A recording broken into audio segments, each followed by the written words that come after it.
matters arising. I've been asked to mention that, in fact, as we understand it, the parties have notified the court that the length of the bill was to be 2 days rather. Yeah, apparently I was overruled.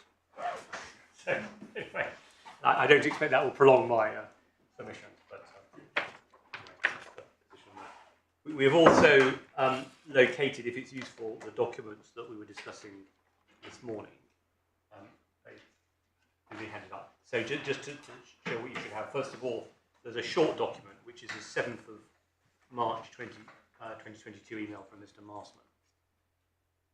Yes. And then there are, in a clip of additional authorities, Section 2 and Section 80 of SAMLA, which deal with the requirement for these reports. And then also behind that is a bulkier document, which is the version of Regulation 21 that was in force on the 1st of March 2022. And that let me just explain how it covers aircraft. So if you go to... What page in the bundle? So I'm afraid they're not numbered. Oh, they are, yes, yes. So it begins at page 7, Regulation 21. Yeah. And it defines restricted goods at page 8 as including critical industry goods. And then if you go back to page 7, critical industry goods means anything specified in Schedule 2A, other than certain exceptions. And then Schedule 2A is attached. And if you go to page 43 of the bundle, that includes aircraft.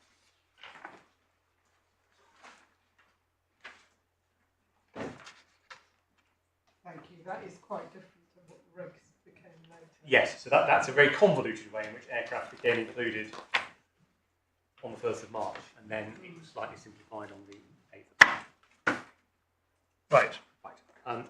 To return then to section 44. Do you have any suggestions as to where in the bundle we should locate the email of this 7th of March? Why don't we put it behind tab 30, which is where Mr. Marsman's other email was. Tab 30 of the supplemental bundle.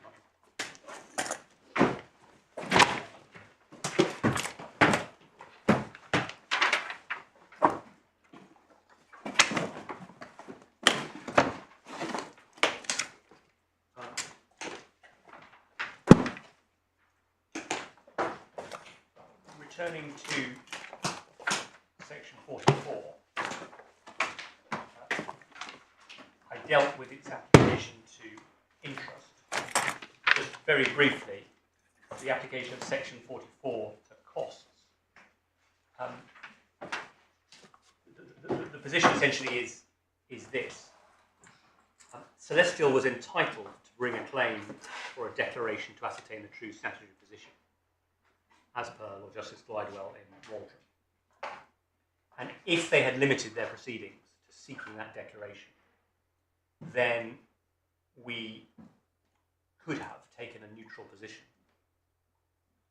And if in those circumstances we'd not taken a neutral position but had unsuccessfully opposed the declaration, then it might well have been that the claimants would have an argument that we should bear the costs caused by our unnecessary and unsuccessful opposition.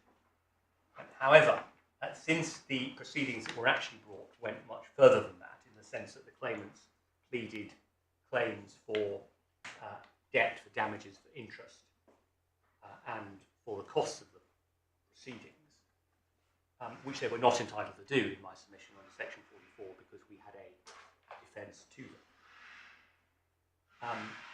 We were entitled and indeed effectively obliged to oppose them because otherwise the claimants would have obtained relief, debt, damages, interest that they were not entitled to obtain under section 44. I wonder about the premise for some of this. Lord Justice Glidewell surely is talking about a claim for a declaration in judicial review proceedings. A claim for a declaration such as you're positing now would be just as much a claim in civil proceedings as a claim for damages, wouldn't it? First, to take my Lord's point up, the first judgment was given by, I can't remember who it was now, who seemed to think that all proceedings were out.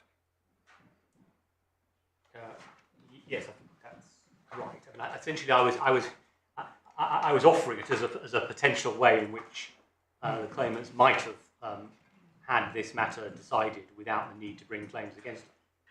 It says liable to civil proceedings. It says, yes. So I suppose there are two separate questions. You could say that two separate questions. I mean, the submission, the interpretation that we are putting forward is that positive claims for relief, seeking relief against us, such as claims for debt, claims for damages, claims for interest, are not permitted under Section 44. And if they're not permitted under Section 44, but they're brought anyway, then we're entitled to defend them. And the costs incurred in defending proceedings which the claimants had no right to bring ought to be out. That's essentially the point we're making. And would that apply to the whole of the costs? Because presumably part of the costs were all about the US sanctions. Right. The order on costs ultimately would be, I suppose, within the discretion of the court, and the court will be able to look at the normal factors it looks at when awarding costs. But in principle, we had a complete defence to the proceedings under Section 44. It may be true that not all of our arguments in defence of the proceeding would have succeeded, but nonetheless, the starting point is that costs should follow the event. And under Section 44, we had a defence to these proceedings, and therefore we ought to pay the cost of it, subject, of course, to the court's ultimate discretion in relation to costs. But the normal position would be, which I think is agreed in a sense between the parties, that costs should follow the event. But we say that if we're right about Section 44, we were effectively, or should have been, the successful party in the proceeding. Yes. And so we shouldn't have to meet the cost of the individual, we should have our cost.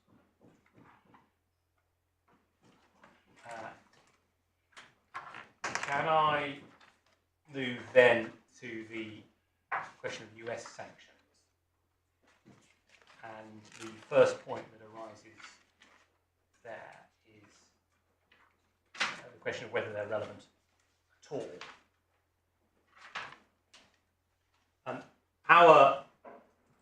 Our position in short, which is the position we advanced before the judge, is that for us to pay under these letters of credit necessarily involves acts within the United States and would therefore be excused if they were unlawful under US law. And I think the starting point, the Raleigh Brothers starting point, is common ground, which is that performance of a contract is excused if it necessarily involves doing an act which is unlawful by the law of the place where the act has to be performed. And I'll just give you the reference. I mean, both parties put forward the law on that basis, and their submissions are recorded at paragraph 155 and 161 of the judgment below.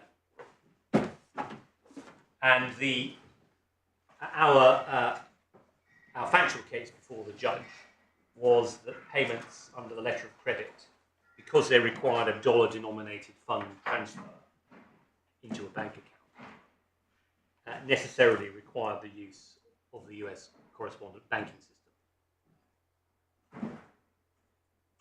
which is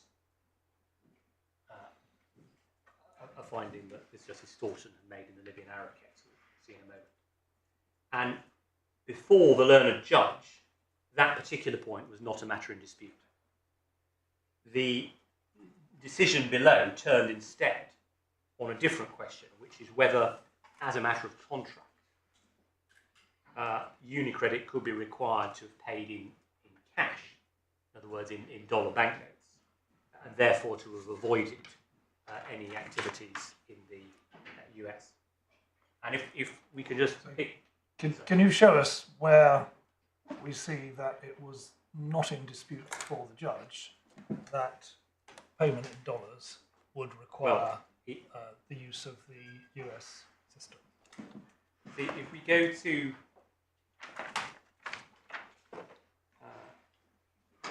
the judgment. And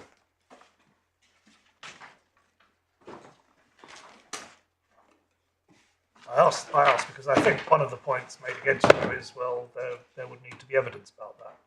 yeah, If it was not in dispute, that might shed light. The way to write, if you should turn first of all to page 233 of the bundle, 153 onwards. Yes. The judge sets out the claimant's contentions, and then he goes on to set out our contention. He records our contention, and it says that it is our contention rather than his finding, in paragraph 164, where he records as our contentions being the unchallenged evidence is that payment could not be made in accordance with these demands except via a correspondent bank in the US. An event well known as matter of banking practice that underpins the decision of Mr Justice Snowden, in which the relevant payment systems were analysed in detail.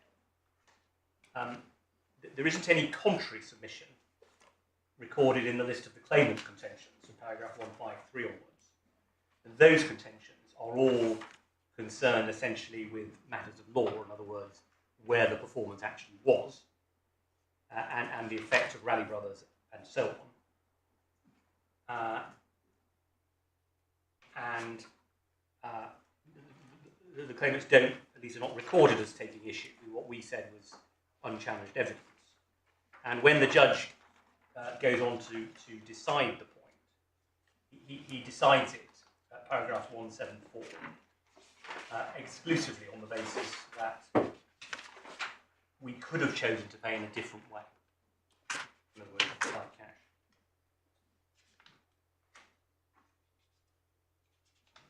So whilst I don't think I'll be told otherwise, that there's a sort of, as it were, a clean statement in this section of the judgment about what the position was. When one reads the way the claimants put the case and the way we put the case, and what the judge understood to be the points in issue that he was deciding, the point that we had raised at 1644 about the evidence, it does not appear to be in dispute. And I should add, just on that point, that there was indeed evidence on that point from Miss Gibbon, who dealt with the point at her statement, in tab 2 of the supplemental bundle, paragraph 85 on page 45.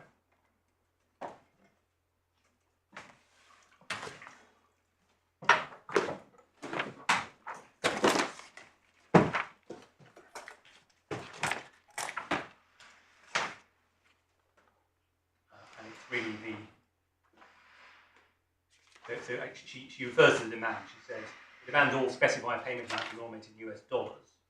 The Aurora demands each identify a US correspondent bank and a beneficiary account in Ireland. The AAL demands do not specify US correspondent account, but all identify a beneficiary account in London. I understand from the head of transactions in payment financial institution sales, Germany, that in common with the banking sector globally, US dollar denominated payments made by UniCredit are routinely cleared through a US correspondent bank in the US. UniCredit is not aware of any practical alternative to clearing through the US in this case. So that was the state of the evidence, and then you would have seen how the arguments were pursued on that evidence. So that's why I say it was not in dispute. Yes, I understand. Thank you very much. Dealing, if you still got the judgment open, if your lordship then goes to what the judge did find, or rather why he did reject our case of this, he dealt with that at paragraph 174, after having quoted at length from the Libyan Arab Bank case, which we'll look at in a moment. He said, 174, this case is authority for the proposition that where a dollar payment is required under the contract, the customer is entitled to demand such payment in cash. This is so whether or not performance of the obligation by tender of cash involved an unlikely situation. And then he says he rejects the argument that terms of the letter of credit preclude an obligation to pay in cash. Clearly, the letter of credit anticipate the payment will be made through a correspondent bank. However, that does not mean that the bank is entitled to insist on making payment in this way, despite the fact that the payment cannot in fact be made or lawfully made. And we take issue with the judge's statement that, as he says in the first line, that where a dollar payment is required under a contract, the customer is entitled to demand that payment in cash. And we take issue with his statement that the Libyan Arab Bank case is authority for that. What one is dealing here with a contractual payment, as one always is. And before we look at that, the case that the judge relied on for authority, the starting point must be the terms of the contract that we're dealing with in order to understand what the parties agreed about the mechanism of payment. This is an LC contract. We looked at the LCs already. They provided that the demand must be in a specified form, and the form of the demand, we can look back if it's helpful, but the form of the demand is an instruction by the beneficiary that the bank should make payment in US dollars to a specified account specified in the demand. And that form of demand is set out in the credit itself, and no other form of demand would be a compliant presentation of the credit. So a form of demand that required payment in sterling or that required payment in a different way, in particular the form of demand that required payment in cash, would not be compliant with the credit. The precise terms of the credit here are particularly important because, of course, there is also a principle of strict compliance.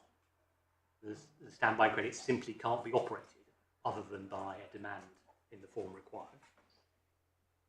And this is of particular importance to UniCredit's position, UniCredit, which is acting here as confirming bank and therefore on the instructions of the issuing bank, would only be entitled to reimbursement by the issuing bank for any payment it made if it had paid in accordance with the credit. In other words, if it had paid against a demand in the form required by the credit. That reference to strict compliance, does that clearly apply in relation to that reimbursement obligation? In other words, is it clear that the reimbursement obligation only arises if payment has been made precisely based on a precisely conforming demand? Well, if in my estimation it is clear, because if a demand in a different form is made, then there would be no obligation under UniCredit or against UniCredit to pay under the credit, because its obligation, its undertaking, is to pay against the conforming demand. And therefore, if it pays in circumstances where it had no obligation to pay, in my submission, the issuing bank will be entitled to say, well, you've not done what you were instructed to do. So to that extent, yes, the need for a demand in the form that the credit specifies is a trigger for payment under the credit, and therefore also the payment trigger for reimbursement.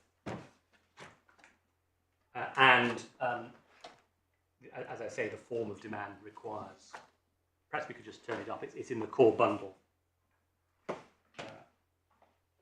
tab 20. I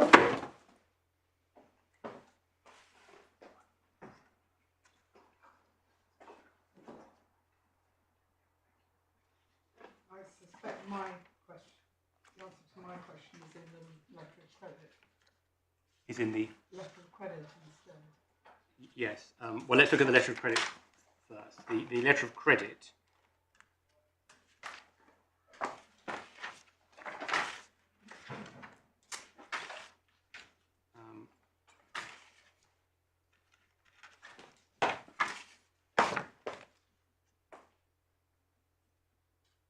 yeah. So 287 refers to the obligation to make payment against strictly compliant.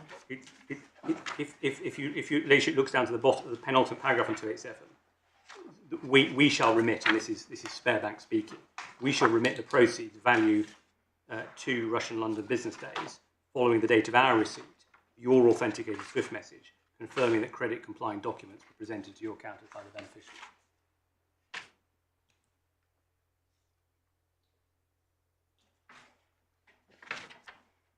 But also, as you say in the second paragraph, the standby letter of credit itself is an obligation to make payment against strictly complying documents. And the compliance, or the form in which the documents must take, as we looked at before, is on page 286, between the quote and unquote. And it is in the form of a demand for payment in dollars.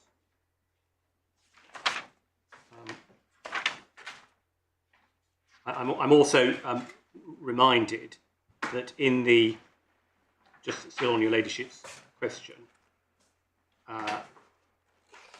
in the judgment itself, the judge referred to the decision in Equitable Trust and Dawson Partners at footnote 21 on page 218.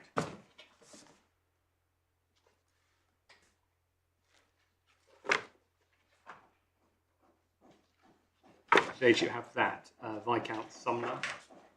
Thank you. Yes. The accepting bank can only claim indemnity if the conditions on which it's authorised to accept are in the matter of the accompanying documents strictly observed. No room for documents which are almost the same, which will do just as well. And so on, if it departs from the conditions laid down, it acts at its own risk. So that was what the credit required to be done, and what then was done was in accordance with that, and you see that at tab 20, which is the demand, and it's worth just noting that the demands are in two, under different credits, the demands are slightly different forms. So there are demands in the form that one sees at page 301, which specify a London bank account at $1 payment, and then there are demands in the form of the one at 22, tab 22, which additionally expressly refer to US correspondent banking details. I mean, do you place reliance on the words the word to transfer 301, or is that just you keep saying payment? Sorry, it's on 301. I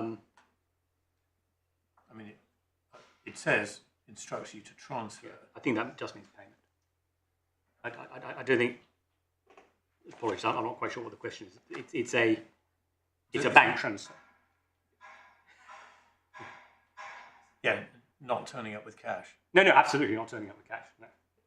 No. I was just wondering whether you were actually placing some reliance on that, because you kept on saying payment, which might be regarded as. I'm sorry. No, you can rock up with you're right. You're right. Full of, You're right to think. I should be more careful.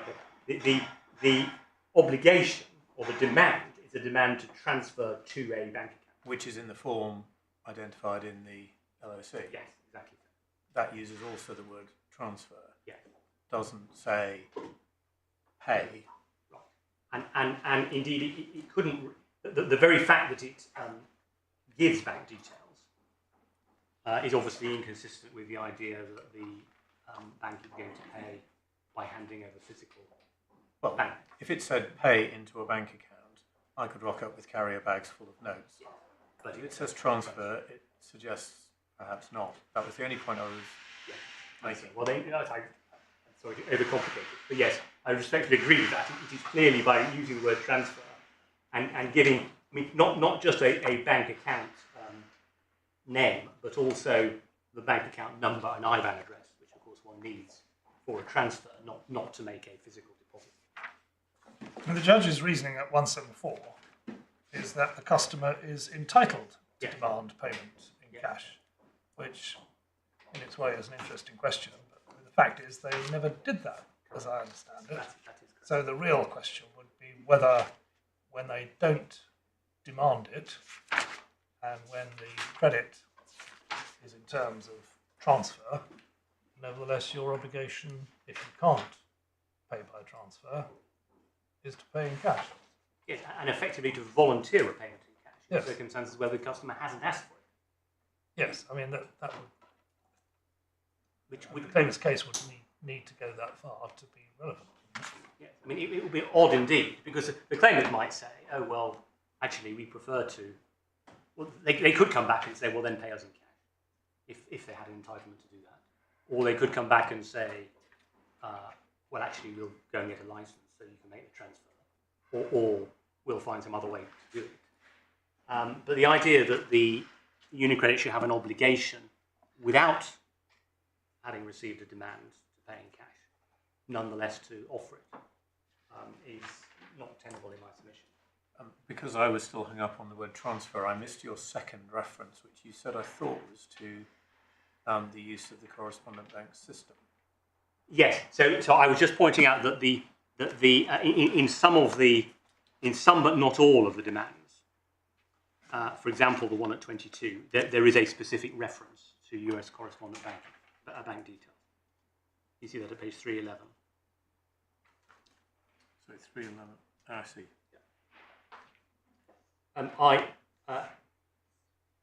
Taking your Lordship's point about there being no demand, I had better just briefly deal with the judge's point as well, since it is yes, of course, relied on by the plaintiffs, by the claimants. He said that authority for that is to be found in the Libyan Arab Bank case.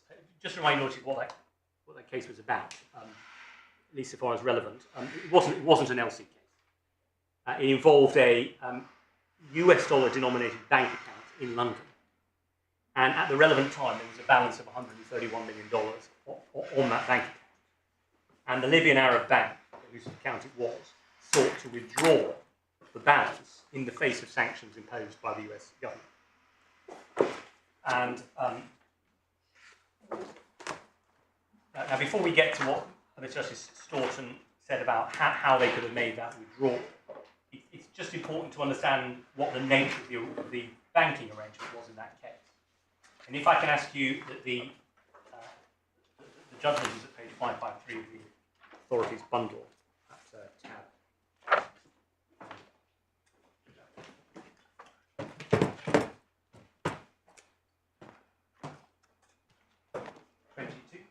20, tab 20. If you go to page 556, it's just sort of describes the nature of the arrangement. Just below letter G on 556.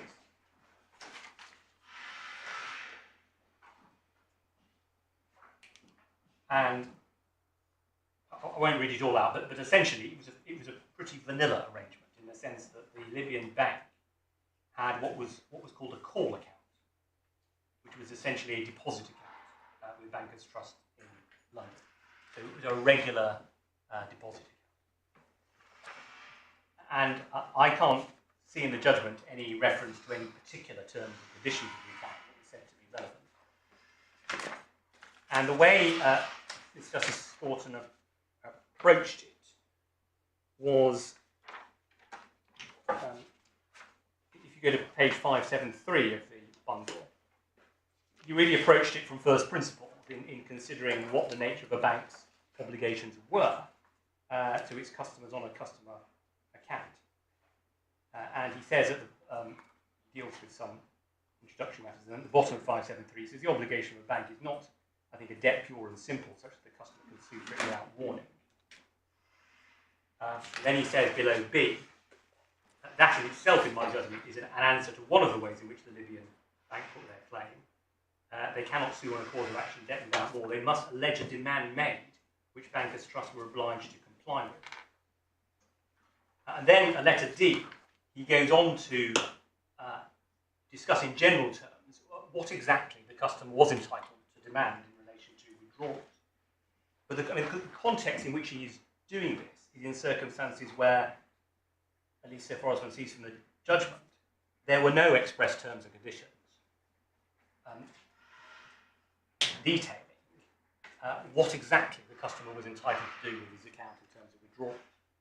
And for that reason, because there was no agreement, Mr. Justice Staunton embarked on quite a lengthy description, and this really begins at page 575, with the heading Means of Transfer, of all the different possible ways in which money could be, which the credit balance on the account could have been withdrawn. And And he goes through correspondent banking transfers, Fedwire, bankers' drafts, different forms of clearing systems. So he has an exhaustive review of all the possible ways in which might apply to the account, and to what extent they would involve dealings in the US. And one of those that he considered was the bank having to pay out the money in cash. That's at page 580 in dollar bills. And that's the context in which, eventually, having been through all of those, if you go forward to page 589, he eventually reaches the conclusion, under the heading cash dollar bills, that although it's highly unlikely anyone will want to receive a sum as large as $131 million in dollar bills, the customer has an inalienable right to have the money in cash if he has an account of that nature. And then under C, D, and E, he explains that this is what he calls a fundamental right. But of course, he also says, just on the letter D, he says, so in my view, every obligation in monetary terms is to be fulfilled either by the delivery of cash or by some other operation which the creditor demands and which the debtor is either obliged to or is content to perform. There may be a term agreed that the customer is not entitled to demand cash, but I've rejected the argument that there was any subsisting express term or any implied term to that effect. And then at F he says, man was in fact made for cash in this case, and it was not complied with. It's not been argued that delivery of such a sum in cash in London would involve any legal action in New York. So all of this is in the context of a situation where the parties hadn't made any agreement at all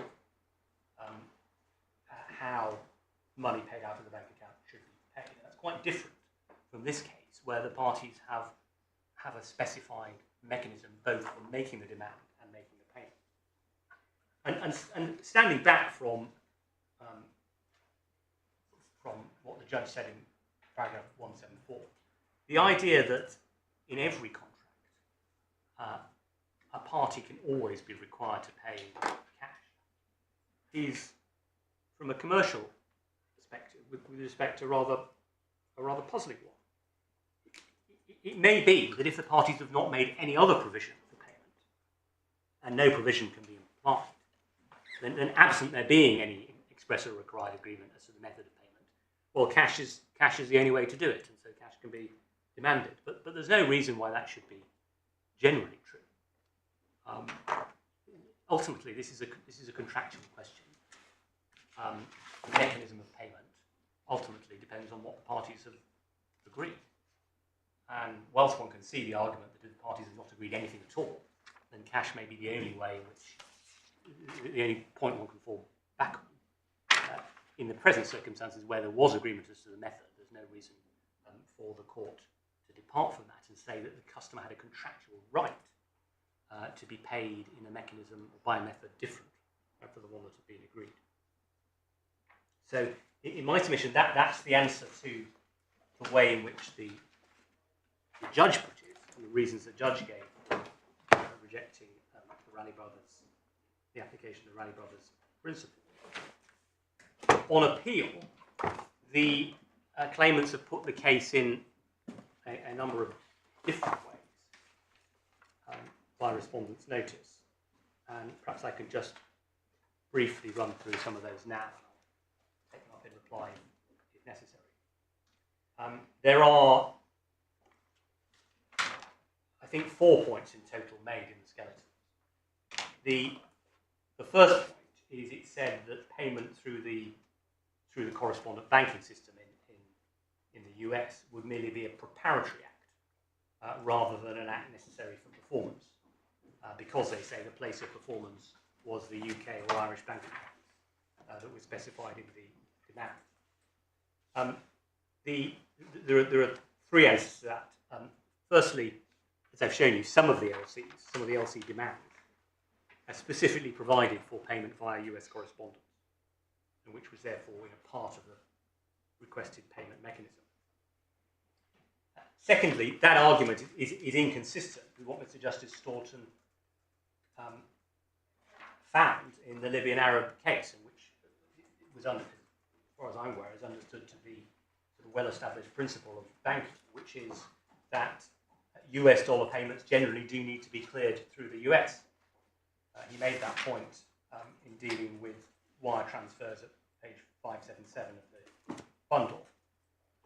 He said that chips and Fed wire transfers, which is the usual method for dollar transactions, can only be completed in the United States.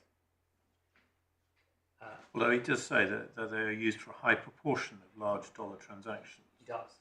They can only be. So, I mean, there are, presumably, although even in 1989, there presumably were some other mechanisms. There might be, yes. I'm not sure it goes as far as you suggest. Well, I don't think anyone has. We have the evidence. We have the evidence, which is consistent with this. Sorry, and are you referring specifically to the chips and Fed wire yes, paragraph, not previous correspondence? I think he in that previous paragraph, I think he's talking about correspondent banks outside the US. He says for it to be effective. Yes, it's likely he says for it to be effective, a bank must be banned outside the US, where two conditions are satisfied. So he's suggesting that it could, in theory, be cleared through a non-US bank if you happen to find one that had the right combination of accounts. But I mean, I do start from the evidence, because that is our position. It is said by the claimants in their skeleton that, well, one can't assume that a correspondent bank would be necessary, but that ultimately is a question of fact as to how this payment could have been made, and the evidence before the judge was Miss Gibbons' evidence.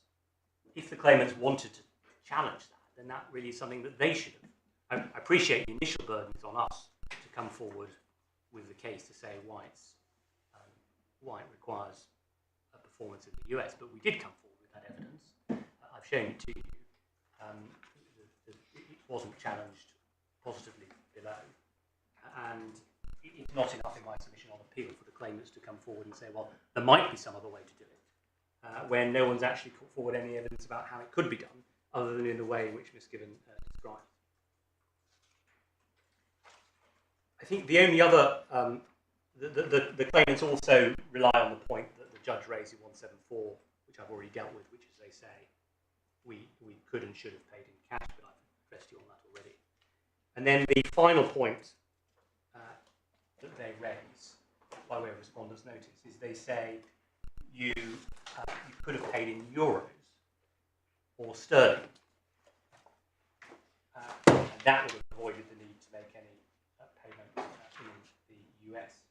And they rely in that respect on a principle which actually, for convenience, we can find still in Libyan Arab Bank on page 589. On the bottom of the page, under the heading cash sterling. There's a quote from Dicey Morris, which the claimants rely on. If a sum of money expressed in a foreign currency is payable in England, it may be paid either in units of the money of account or in sterling at the rate of exchange, at which units of the foreign legal tender can, on the day when the money is paid, be bought in London. So in other words, Dicey is suggesting that there is an option to pay. And our short answer to that is that, like all other payment mechanisms, is ultimately subject to the contractual terms. And Mr. Justice Thornton made that point. And he made that point at page 591 at letter B, where he says, still it may be agreed, expressly or by implication, that the debtor shall not be entitled to pay in sterling.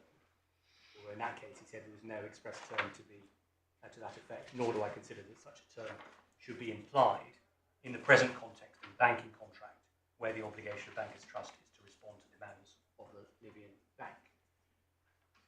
Again, the present case is quite different.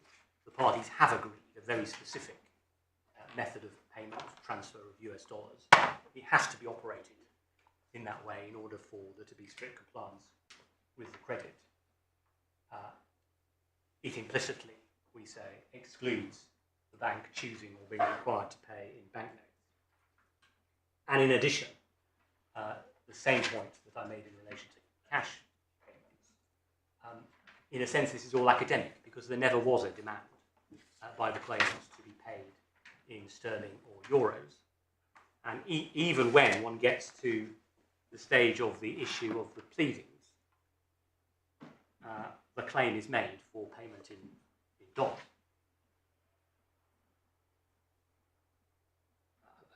Of course, the pleading includes, as it must do, a sterling conversion, but in our submission there never has been any demand for payment in any other currency other than dollars. Well, that's, unless there's anything else I can help you with, those are the points I was going to deal with on Rani Brothers. Yes. And then I was going to allow Ms. Barnes to deal with the US sanctions themselves. Very good. Thank you.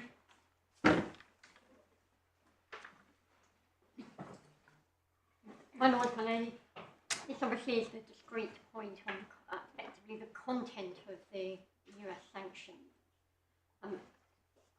It's ground 4 in our ground of appeal. It's on page 16 of the core bundle, just by way of a recap. So it's behind tab 1, page 16. Those working on the electronic bundle, page 18. The ground of appeal.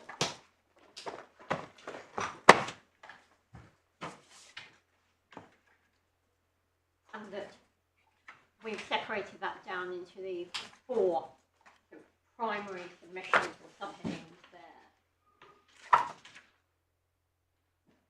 Namely, that the learned judge he was required to, but he gave no consideration to whether or not the payment under the letters of credit was contrary to the blocking sanction as a matter of substance. So this, so for I have termed the timing issue, the learned judge's decision was that it simply wasn't relevant to him to go on to consider these sanctions. And my lady, my lord, as you'll know from the papers, the US sanctions, there were 2 separate aspects to them. In terms of timing, the first that we say is relevant were the CAPTA Directive 2 sanctions. The second, and they came into effect on the 26th of March 2022. And then the blocking sanctions to which I've referred, these, although they were introduced the year previously, they came into effect so far as Sberbank, the issuing bank, was concerned. They were effective on the 13th of April 2022. Sberbank having been designated for the purposes of those sanctions a week earlier on the 6th of April. So I will obviously come and deal with that in detail. But firstly, the learned judge, his position was that due to the timing issue, he had no reason to go to consider the blocking sanctions as a matter of substance. Secondly, we say, had he considered the blocking sanctions, he would have concluded that Sberbank's designation under them did prohibit any subsequent performance by UniCredit of its payment obligations under the letters of credit as a matter of US law. So that's the US law substance point. And then thirdly, which I've termed the approach to questions of foreign law, the learned judge who was required for himself to decide whether or not the earlier sanctions, the CAPTA Directive 2 sanctions, applied. And it was not open to him to do as he did, which was decline to make that finding on the grounds, as he, we say, wrongly perceived it, that UniCredit's expert evidence was inadequate on this. Why did you say he declined to decide it? He just held that you hadn't discharged your burden of proof, and that is a decision, isn't it? His finding, as my lord indicates, was that simply we failed to discharge the burden of proof. However, what he didn't, it's perhaps when we come to the judgment it will be clearer, but he, in one part, simply said, I'm not going to decide the question independently. The evidence that has been put forward, I say, is inadequate, and that's where it stops. And I will come on and deal with this, and we say where it is pleaded that foreign law is relevant, the court must go on to decide that question. But conversely, he seems to have done just that insofar insofar as he came to the finding that UniCredit evidence was inadequate by himself looking at the US authority relied upon by the expert and coming to his own conclusion that it was distinguishable. And then lastly, the point that he should and could and should have gone on to consider the captor sanctions and to find that they did apply to prohibit payment by UniCredit under the letters of credit. So that's the substance point on the captor sanction. Presumably at each stage you say they applied to prohibit, it's from the date on which they took effect. Exactly. So this, my Lord is right, this refers back then to the timing point.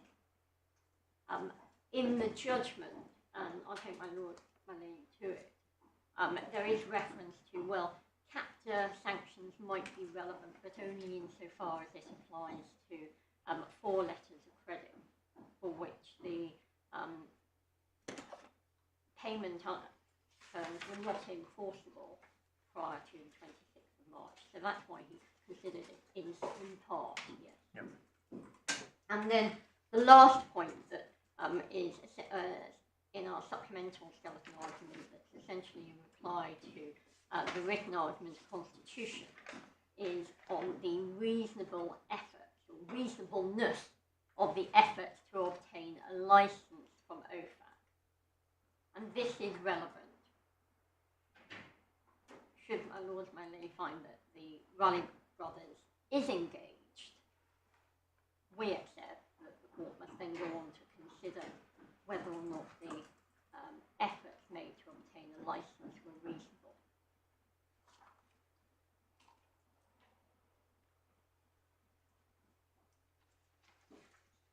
So, if I might start, please, with the judgment itself. So this is in the core bundle, tab 15. The judgment itself starts at page 200 or page 219 in the electronic bundle, but the discussion, and this is the timing point, starts in paragraph 148 of the judgment, and that is page 232, or electronic page 253.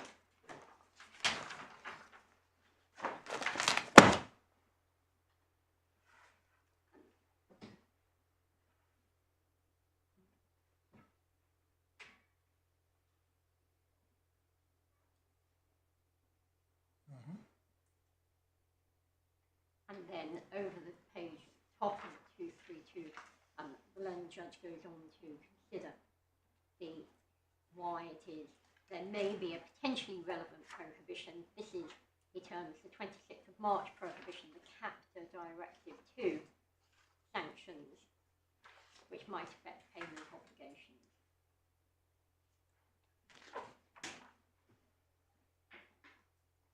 And in the judgment, it then goes on to consider the Raleigh brothers point and then comes back to, picks up on the content of US law at page 239, right at the bottom of that page. And goes up to 240.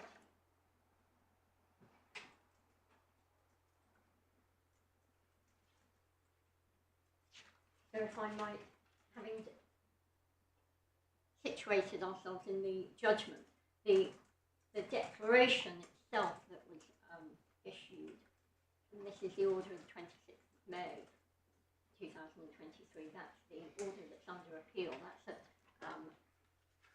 tab 13 of the bundle, and specifically at page 197, which is the electronic page 218.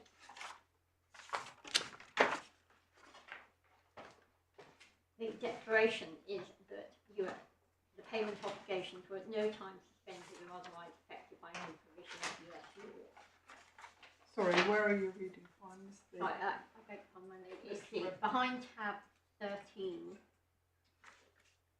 of the core bundle. It's page 196, and I was reading from 197.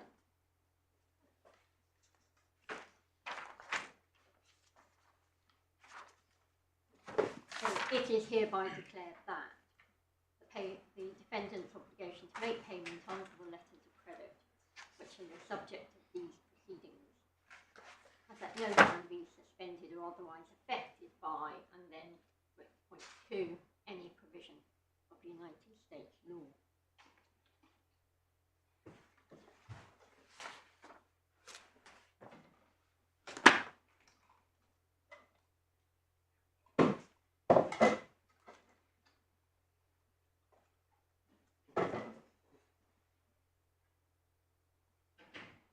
And whereas, so we say that whereas the learned judge came to the conclusion that because the blocking statutes in particular didn't take effect until the 13th of April, and the payment obligations had matured in respect of all the letters of credit prior to that point, he didn't need to go on and consider that. But with respect, we say that's no answer, because firstly, that declaration is a declaration that the payment obligations have at no time either been suspended or otherwise affected.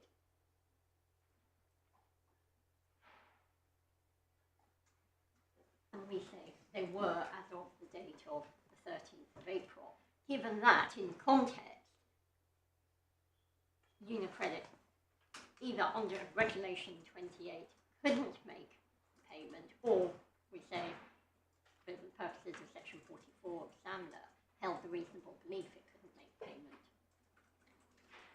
up until the 13th of October. So we say that the US sanctions were relevant still and did affect payment obligations.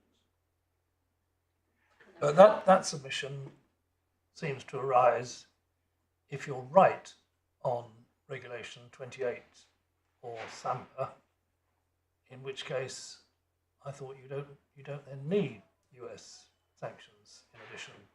Don't we have to consider US sanctions on the alternative footing that you are wrong on Regulation 28 and SAMPA? My Lord. And it's only then really that they become relevant. Yes, and to that extent we say the other reason why the judge should have gone on to consider this is because it may be relevant to the question of the award of interest. Why is that? If before the US sanctions came into effect, there was nothing to prohibit UniCredit from making payment under English law, then why would, for example, statutory interest on damages for non-payment be affected in any way by US law? Well, because if we are right that the Raleigh Brothers principle is engaged, and if we are right that either the blocking sanctions or either of the US sanctions prohibited payment, then we say that that is a factor that the court can consider, given that the award of interest under Section 35A is a discretionary one, and the case we use to illustrate that is the case of Lederbert. So forgive my pronunciation, but that we deal with it. Sorry, which case is that? If you don't want to say it again, which tab is it? It is the Authorities Bundle tab 13. It's at page 346. Lederbert I think maybe a better pronunciation, and hibbard.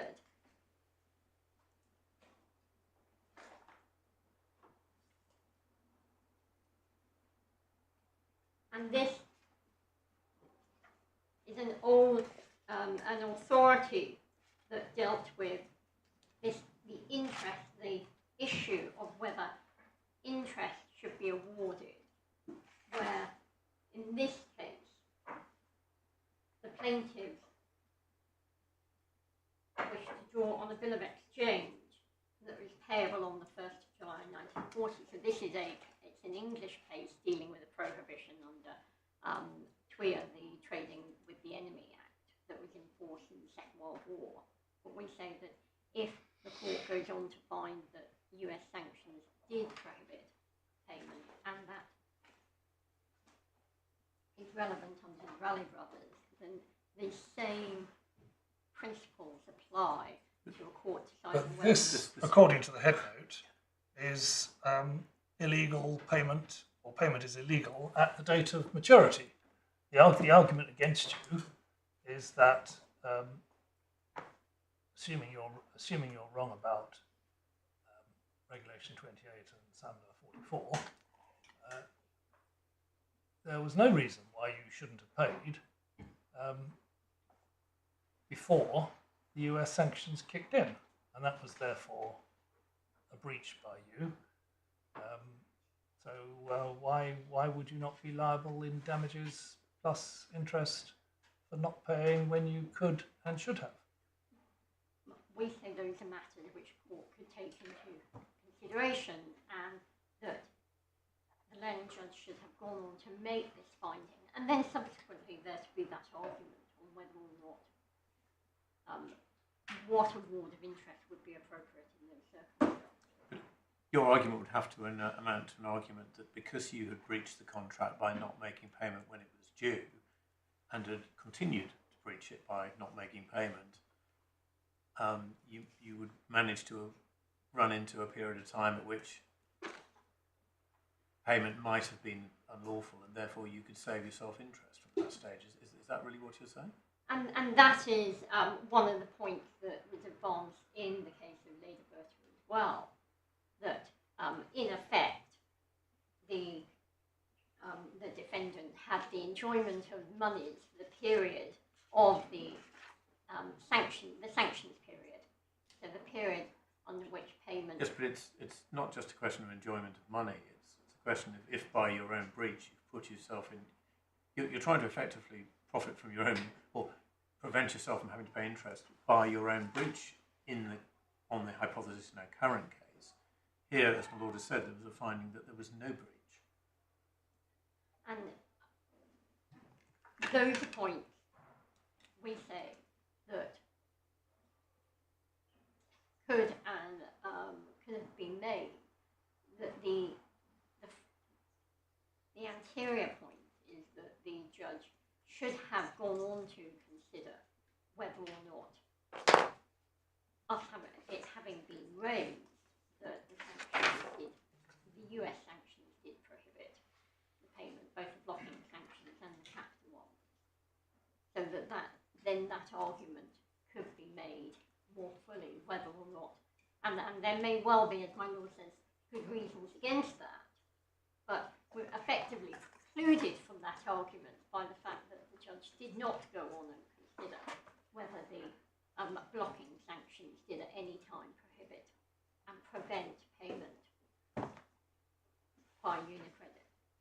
So just so I got it right, on the blocking sanctions, your submission is that as a matter of discretion, the judge should have factored in, when considering interest, that although you were wrong not to pay before the 13th of April, it was impossible for you to do so after the 13th of April. Is that a fair summary?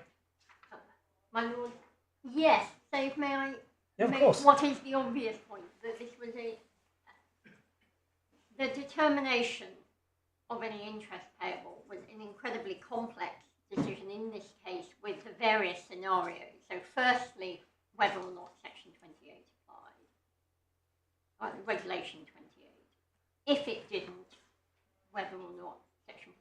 or Samler applied so as to give a defence to interest, well, to the claim to interest and potentially to cost. And then the next point is if neither of those applied, was US law relevant? The learned judge was asked to consider all those points and then later deal with consequentials. But by failing to deal, we say, with the blocking sanctions, by finding they were not relevant, he effectively limited or potentially limited those consequential arguments. And what he didn't do in this instance was to go on and to say, well, it would have no bearing in any event on the interest payment. If the payment of interest pursuant to statute, which is what was sought, is designed to compensate a party for being kept out of money payment which they should have received, given that on the hypothesis we're talking about, the respondents should have received their payment prior to the US sanctions coming into force, I'm struggling to see what relevance the US sanctions would have, because they have been kept out of the money which, on this hypothesis, you should have paid them much earlier. Why does it matter that US sanctions then kick in? They are out of their money for the entire period because you didn't pay them earlier. In relation to, and this is now in relation solely to the blocking statute, because that is the only one for which it's accepted that the period to pay had come into effect, had passed by the time of the blocking sanctions. What we would say in relation to that is ultimately it is a discretionary remedy. Yes, there is that one. On the one hand, it is compensatory and should not keep, and it's designed not to compensate those who are kept out of their money. On the other hand, we say the better case is still relevant to that point of discretion, even though on the facts of that case, the illegality arose as of July 1st, as of the date of the Bill of Exchange. But nonetheless, rather than constrain the court when it's exercising its discretion, having in mind the purposes of the sanctions, which are to some extent on all fours with the UK and the public policy behind them, the court should at least have made the decision in order then to be able to fully consider all matters which either were or potentially were relevant to the exercise of its discretion. Right, okay, I think we got that point.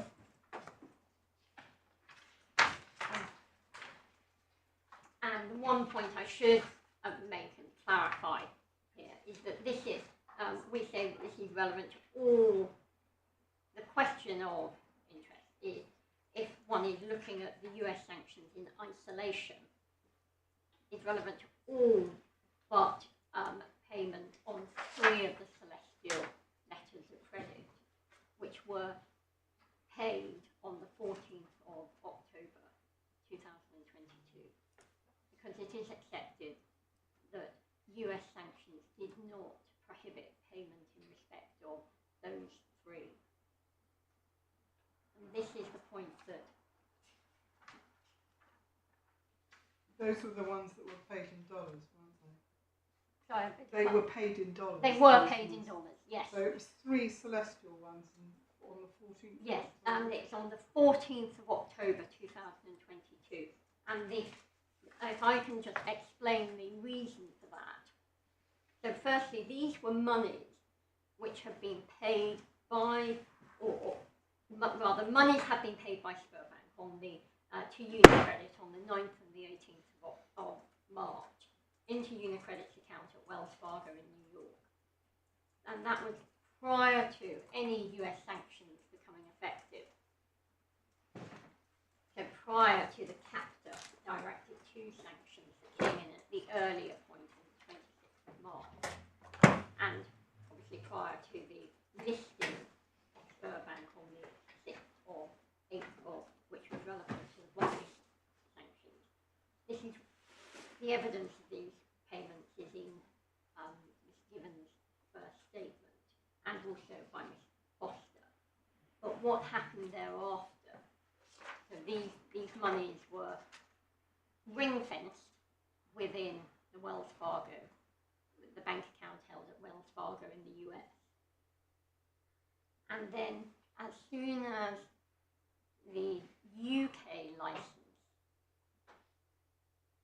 became effective, so this is the license to which reference has been made this morning that was issued by the ECJU, so the trade license, and then on the 13th of October, OFSI, the Office of Financial Sanctions Implementation, issued their license, which meant that the earlier trade license became effective. The following day, there was payment to the beneficiary in relation to those 3 letters of credit, in respect of which Sberbank had paid earlier. And Mr. Marsman, in his second statement, refers to that having taken place. I don't think I need to, unless the court wishes to look at it, we need to look at Mr. Marsman's statement. But he simply recounts the fact that those monies were paid as soon as they could have been, as soon as the UK license was in effect. Are those they are the only ones that were actually paid in dollars? Correct, yes, they were paid in US dollars. And you say what's said is the reason for that was that your UniCredit was already holding funds prior to the date that any of the US sanctions came into effect, and so they effectively were caught by, or payment in respect of those letters of credit to the beneficiaries was not prohibited by the US sanctions. And the explanation for this, which I think is the most simple explanation, and it's quite succinct in the bundle, is in the supplemental bundle at tab 39.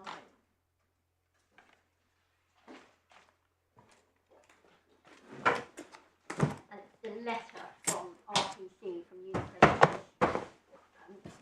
dated the 21st of October 2022.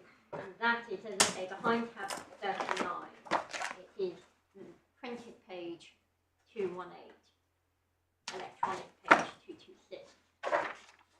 And over the page at paragraph 4, it deals with the celestial payment.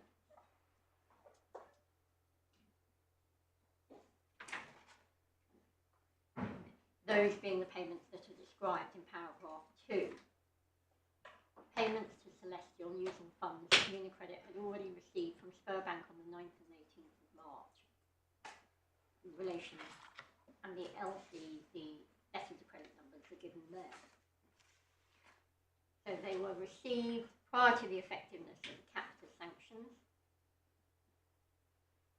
and they were ring-fenced within the account pending receipts of licenses, the UK licenses. And the reason is at paragraph 4.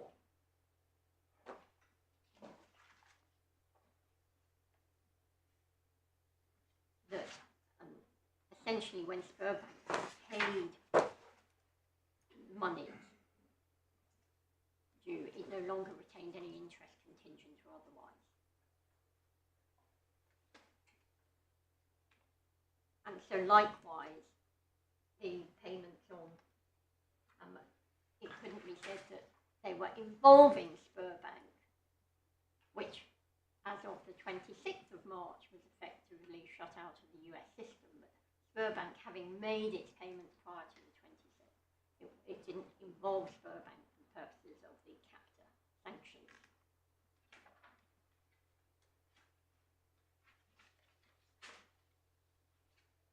Now, neither US expert dealt with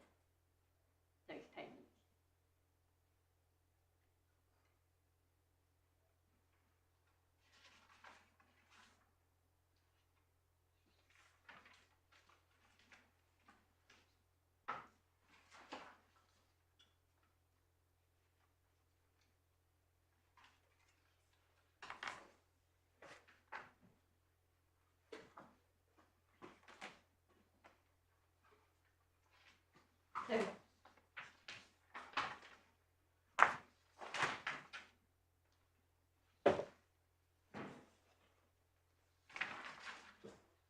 say our starting point is that then the substance, having dealt with that, the judge should have gone on to deal with the substance of the US law, and the primary or preliminary point to make in relation to that is that it is OFAC that is that promulgates the sanctions, the body with primary responsibility, not for simply applying them, but also to interpreting them. And that the starting point when considering the substance of the US law and whether any prohibition is engaged would be what OFAC's determination, this is the Office of Foreign Assets Control in the US, part of the US Treasury, whether it would consider any prohibition to be engaged in a given case. And what we say in relation to the way the judge approached this matter of US law is, although he made reference to the discretion of OFAC, he didn't really deal with this principle that is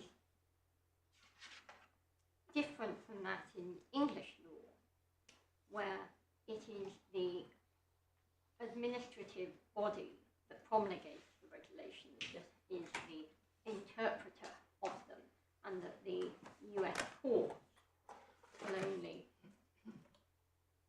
quash that determination if it is found to be arbitrary, capricious, or unlawful. And in applying that test, it looks at whether the interpretation is plainly wrong.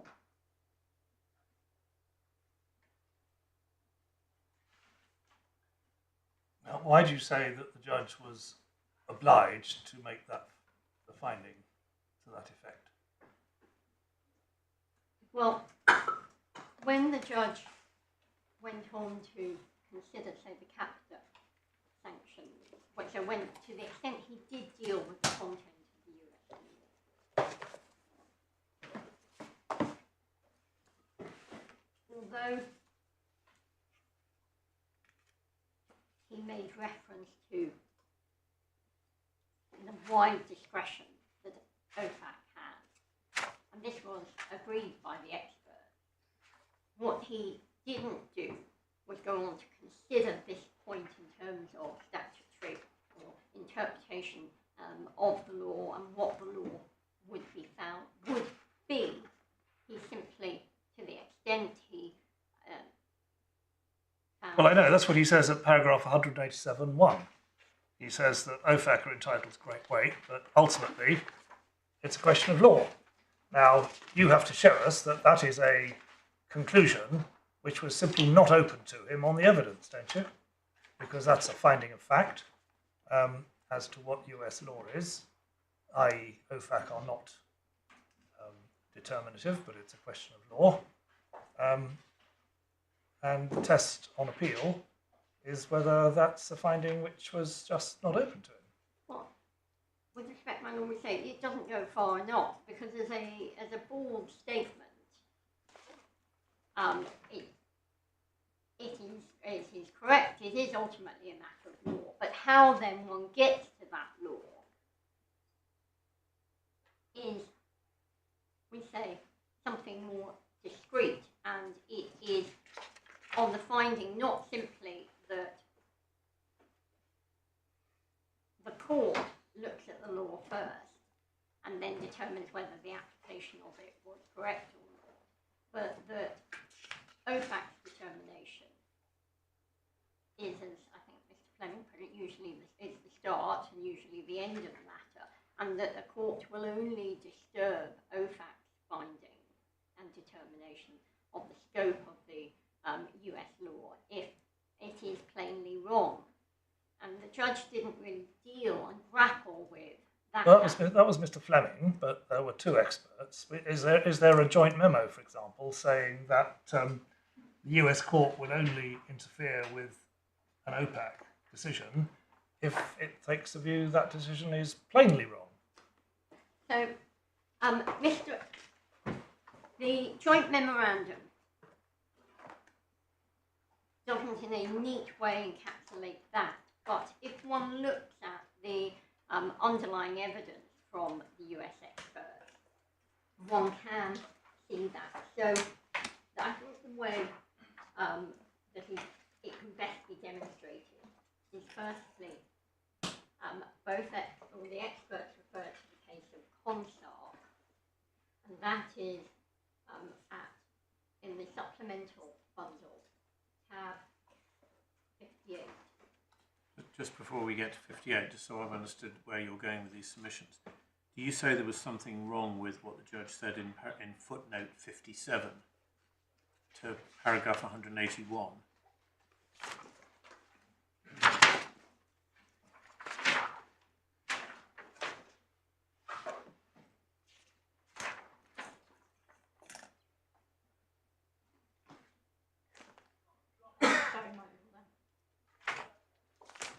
Going to now.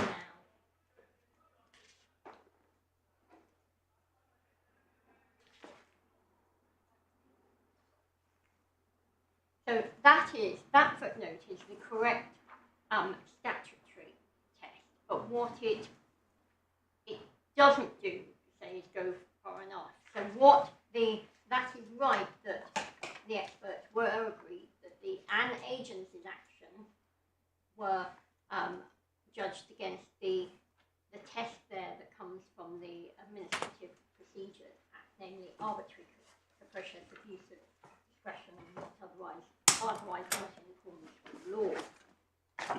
That's a footnote to the first sentence of paragraph 181 of the judgment. So do you say that the judge has got it wrong at paragraph 108, first sentence of paragraph 181?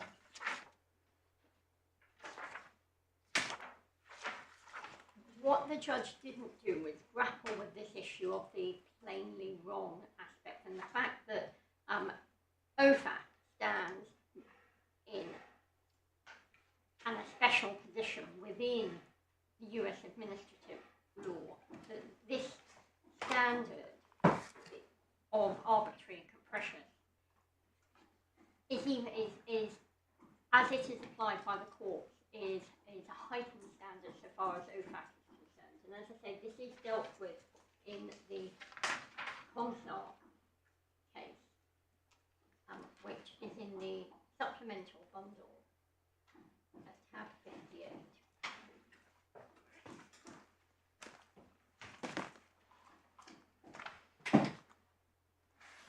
So it is the page starts at 347.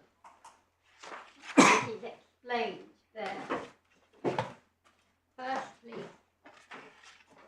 this was a case where the American beneficiary under a letter of credit sued and lost the bank, which in respect of monies held on account, and the Iraqi agency was the account party, effectively the applicant on the letter of credit. And the position that OFAC holds is dealt with firstly in the head note on the following page, that OFAC may choose and apply its own definition of property interest.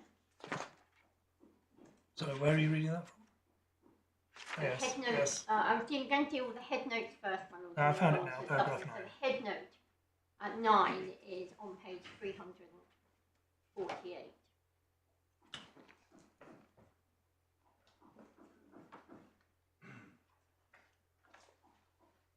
And likewise, in 11, so the reviewing court, it must give effect to its regulations, so OFAC's regulations, unless they contradict express statutory language or unreasonable. And then over the page 12, this is the special position of OFAC, that application of the agency regulations receives even a greater degree of deference than the Chevron standard and must prevail unless plainly inconsistent.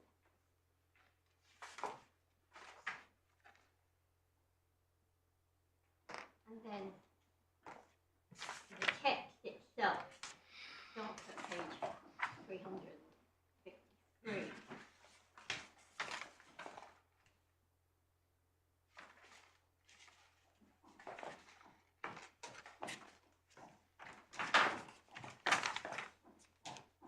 My lords, my ladies, can see there 9, 10 and 11, so cross-referring to the head notes. This is the text, the judgment.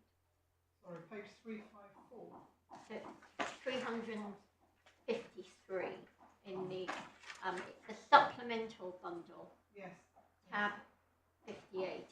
My lady's working from the electronic version. The electronic page is 361. Yes.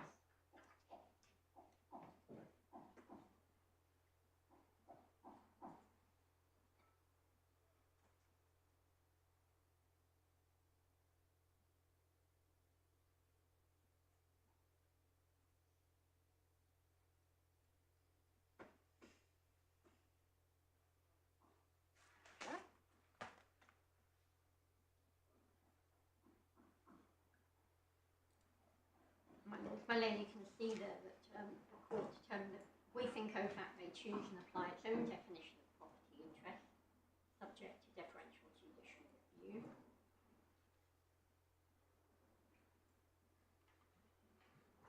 We're not dealing here with a case where OFAC has defined property. We're not dealing here with a case where OFAC has defined property.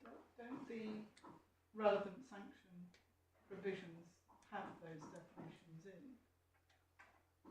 So the relevant sanctions provisions do have a definition of property and property interest. One of the issues before the court was whether that would include the extent to which that would be applicable to payments to beneficiaries under letters of credit when the issuing bank on the letter of credit was either named under capital sanctions or the blocking sanctions, and whether or not it would be determined that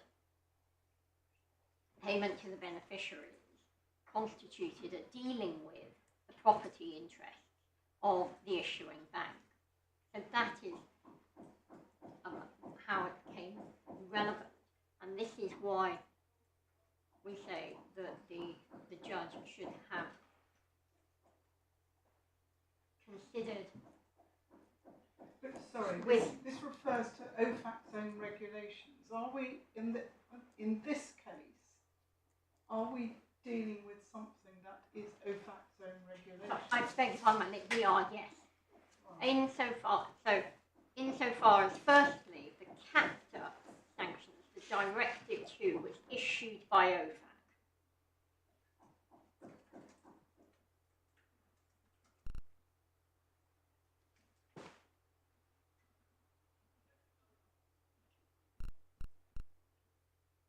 And then secondly, whilst the blocking sanctions, the primary sanctions were issued by executive order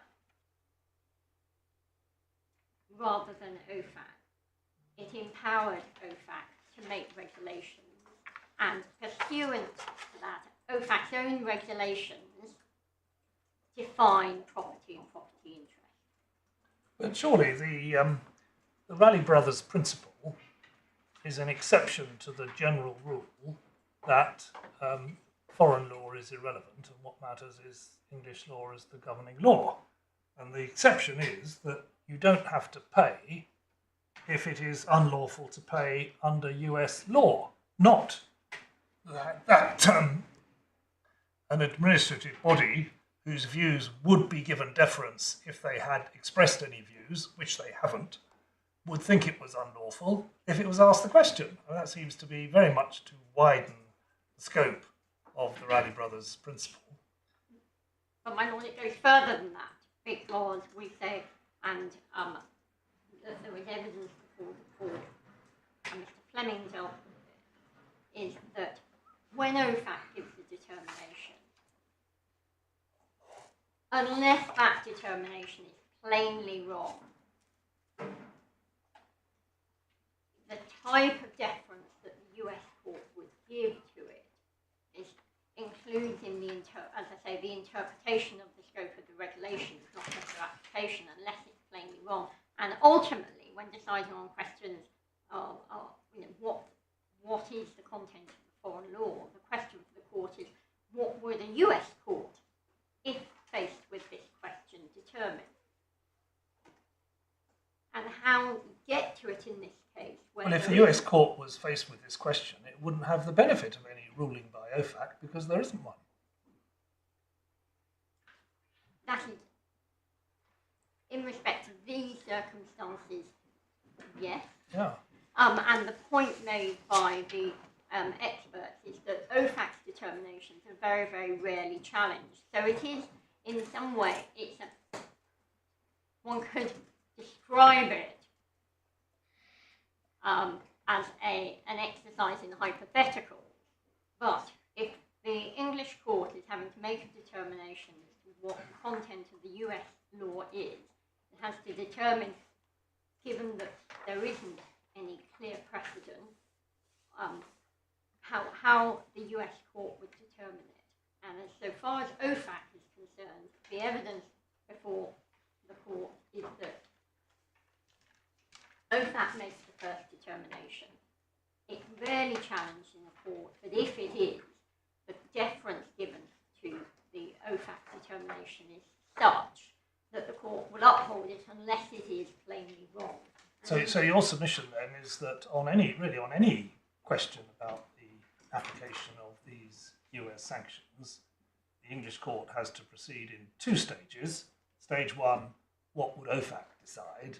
Stage two, would the US court say that that was clearly wrong? Yes. Yeah. My lord says it much more succinctly than I did. Yeah. No, just trying to understand. But okay, I think we've got there. Yeah. Thank you. And indeed, to the extent that the highest that Mr. Warren, who was the claimant or the respondent expert, put it, is firstly he went through that process. What OFAC's determination would be, and then what would the court do about it if challenged? So the same process or methodology was applied. And he stated, and this is his paragraph 28, his report is in the supplemental bundle at tab 53. The relevant page, the printed page is 296. The electronic page is 304. Firstly, that OFAC would likely hold that Bank had a property interest in US dollars paid by UniCredit to the beneficiaries, and so would be subject to the blocking. Sorry, page 304. So it's electronic page 304. The printed page is 296. Looking at paragraph 25. And so paragraph 25 sets out the blocking statutes. The OFAC interprets the term property interest very broadly. So, and say, Mr. Wall went through this process first of determining or considering how OFAC would determine.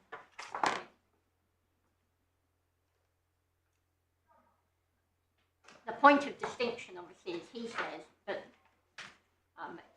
in his view, it wouldn't in fact be prohibited. And then 27 makes the point of the lack of the reported case and goes on to make the point, in the absence of clear judicial pronouncements, it's not possible to state conclusively what the law is, and that's a statement with which no one would disagree.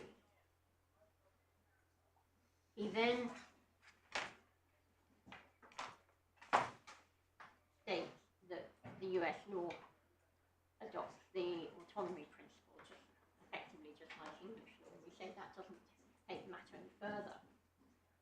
And then at 28, he says, although OFAC's interpretation of what a property interest is very broad, and he accepts that OFAC would take the view so far as blocking statute to say that property interest would be engaged. He says simply it's by no means certain that the court would uphold OFAC's position. And he goes on at paragraph 65, which is on page 300, printed page 310, to make the same point.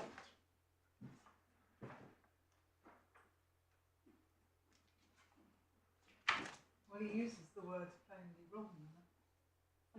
My lady, I'm so sorry. He Your uses the microphone words isn't plainly working, so I'm wrong. saying pardon all the time. He says he uses the words plainly wrong Yes. in 65.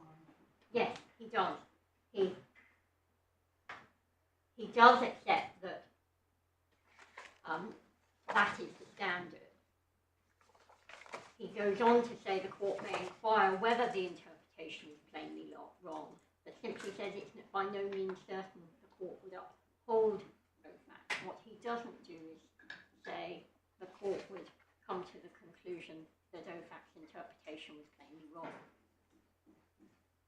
So this is why we say that the methodology and the appreciation of the way in which the US court and the standard it would apply to OFAC's determinations is so relevant here, because it would uphold them unless it was plainly wrong. And the evidence wasn't before the court, before the English court and before the judge, that a US court would find that OFAC's determination that the blocking statutes applied was plainly wrong. And accordingly, on the evidence before the judge, had he gone on to consider this question, he should have determined that the US law would have prohibited, the blocking statute would have prohibited payment by UniCredit to beneficiaries under letters of credit issued by Bank.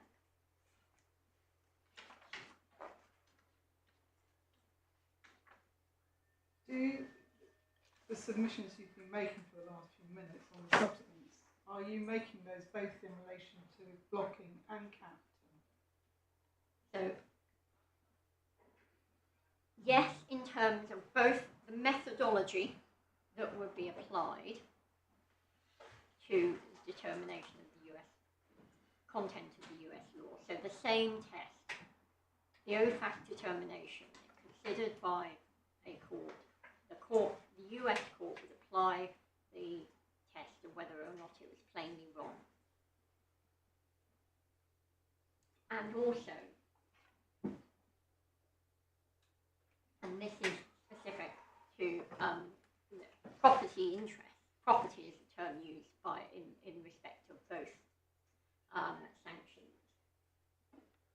So we say that, and importantly,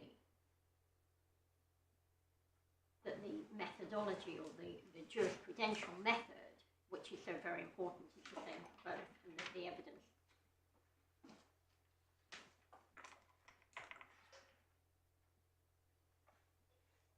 was sufficient to show. Well, firstly, it was effectively agreed by the experts that the blocking statutes would apply, so the blocking sanctions.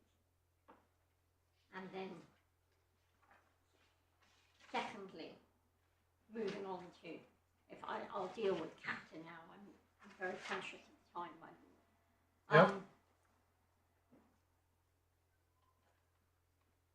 The relevant question there was whether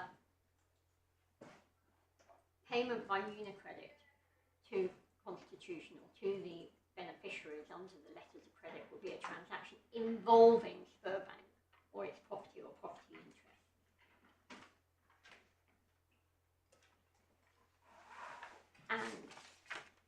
may assist to. I mean, on the face of it, looking at it simply as an English lawyer, payment to the beneficiaries would alter Spare Bank's obligations.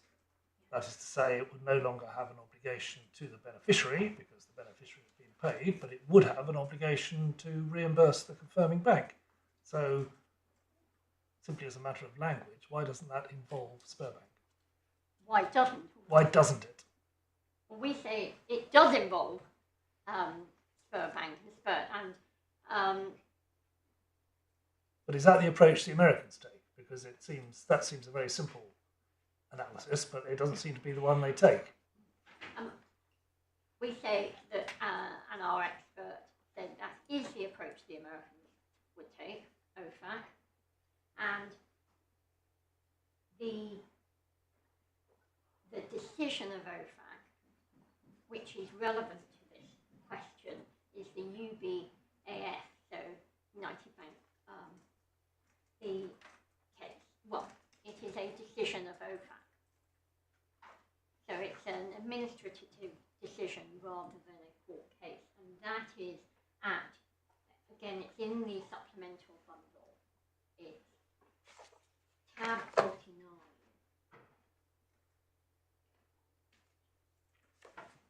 And that is, it's page 281 of the electronic bundle, it's page 289.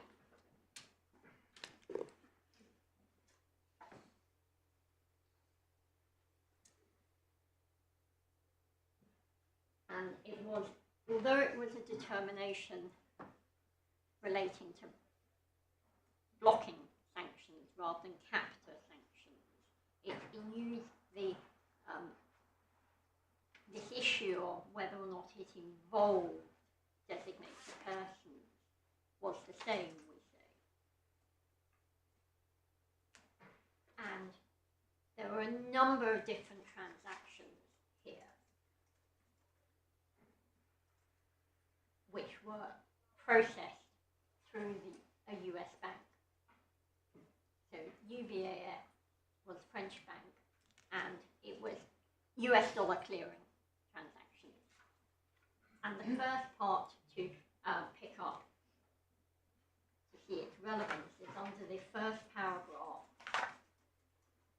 4 lines up, halfway through the line. The remaining apparent violations were either back-to-back letters of credit transactions or other trade finance transactions involving sanctioned parties, all of which were processed through a US bank. And then if one reads down, there are a large number of violations.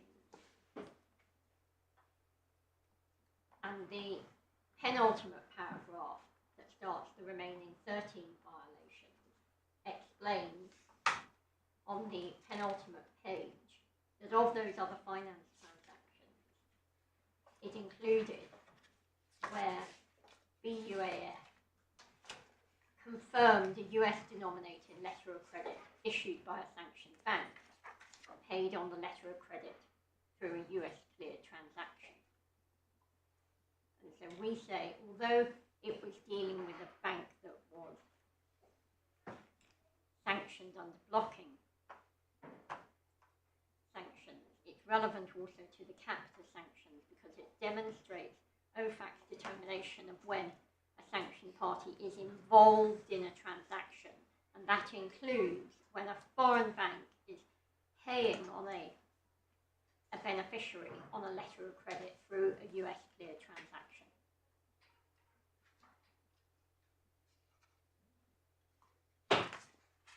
So as we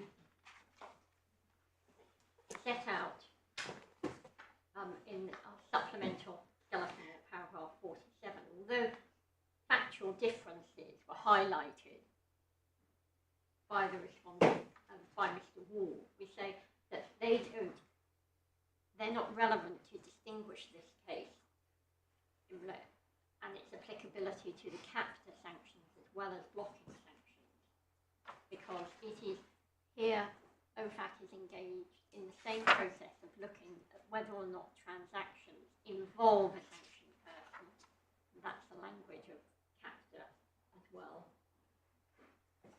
So the reference, there's that one reference to involving, you've shown us in the first paragraph. Involving is the word used here, but not the wording of the relevant regulation that was being applied. Well, if we look fair? at, so captor first. I know captor Yeah. uses that word, Yeah. but you've made the point. It wasn't.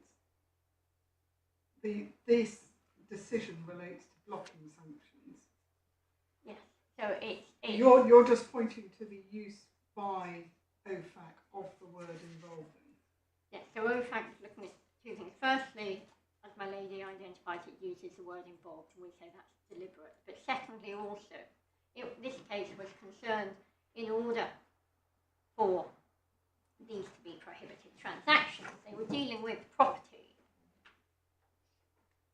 as that term is widely defined in the blocking sanctions and OFAC's own regulations, and which, as your mail says, indicated involves debt and obligations in the wide definition of property, and here is being applied in relation to a bank where it is paying on a letter of credit for a US clear transaction.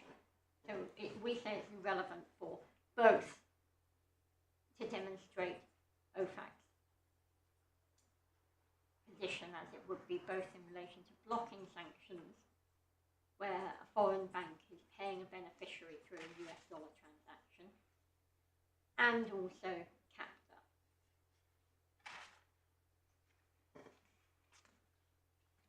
And then it goes on the next page, top of the next page,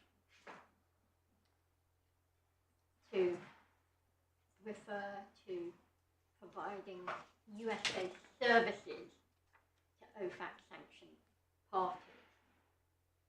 And that is relevant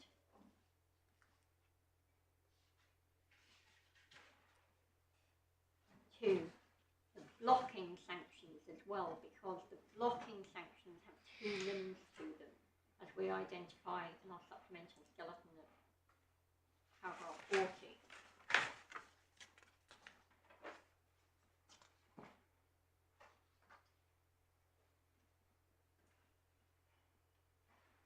The first being the provision of services to afford benefit of a specially designated national, so an SDN, a sanctioned party, and then B, separately, to dealing in the property or the interest in property of an SDN. And so we say, well, Mr. Wall focused solely on the issue of whether or not Spurbank, any property or interest in property of Spurbank were being dealt with or would be dealt with by the payment to a beneficiary under a letter of credit. What he doesn't deal with is that first limb of whether that would amount to a provision of services. And this decision, as Mr. Fleming, the expert for UniCredit, identified, is relevant to that first question, that first limb as well. Would OFAC determine that paying out under a letter of credit amounted to providing a service to a blocked person?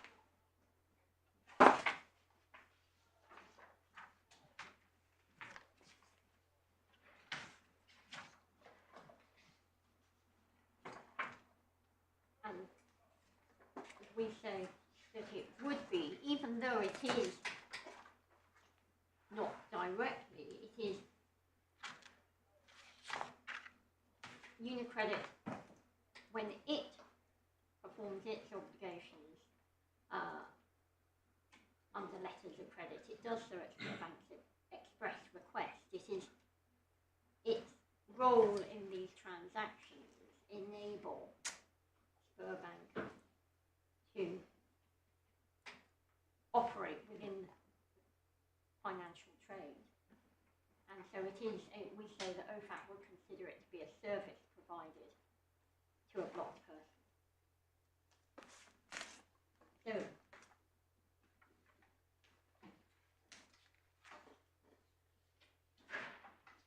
I'm afraid I've jumped around and dealt with several different issues at one, rather than dealing with it in the terms of our...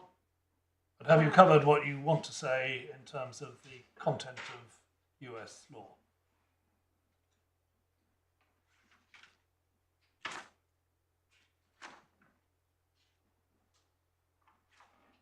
My Lord, I am conscious of the time. There are points which I think I develop in reply, if needs be. Our written argument is quite expansive. Yes, on got this that. point.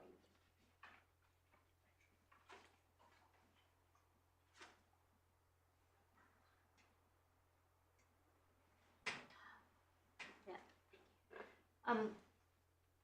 My Lord, my Lady, I'm very helpfully reminded, going back to the timing point and the effect of US sanctions on interest. I dealt with it, looking at it in terms at the start of the process, and we say it would also apply if we are right on Regulation 28 and Section 44. But in relation to the period from the 13th of October, when the UK licences became effective, payment wasn't until 21st, 25th of November, because there were negotiations between the parties, so that payment ultimately, apart from the 3 celestial letters of credit, which were paid out on the 14th of October, were paid in sterling through. Yes. So there weren't US correspondent banks. And that period, so from the 13th of October through to the end of November, 21st, 25th of November, we say the interest, the position of the US sanctions and whether they prohibited payment is also relevant to the interest period from the October through to November. Yes. Because Right. because of the US sanctions, UniCredit was prohibited from simply paying out in respect of all of the letters of credit as soon as the UK licences were issued, or effective rather. And the judge, when dealing with consequentials, interest was awarded in respect of that time period as well. Right. Can I deal lastly, please, with the reasonableness of UniCredit steps to obtain OFAC licence? Yes. So we deal with this in the supplemental skeleton, paragraph 51. And I've made reference to why this is relevant. And this is if the Raleigh Brothers principle applies, UniCredit is excused from making payments so long as it made reasonable efforts to obtain the licence in the US.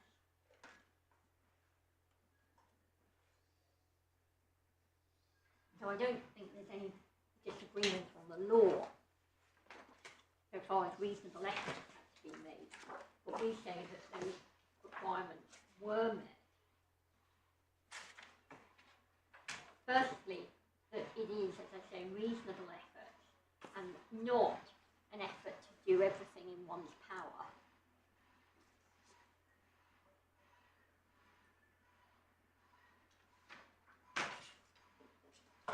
In the skeleton, there's a reference to the Dalmia Dairies industry case. But the test is also set out in the Banco San Juan paragraph 90 judgment. I don't think I need to ask the court to look at it because I think it's agreed it's reasonable. We say the duty was complied with. the claimant. Sorry, can you give me that reference? Of again? course. I can't hear you. It's the Banco San Juan case. The reference in the authority bundle is tab 31, and it starts at page 812. So this is the Yeah.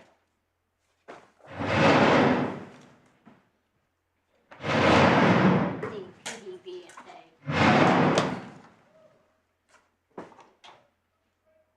And the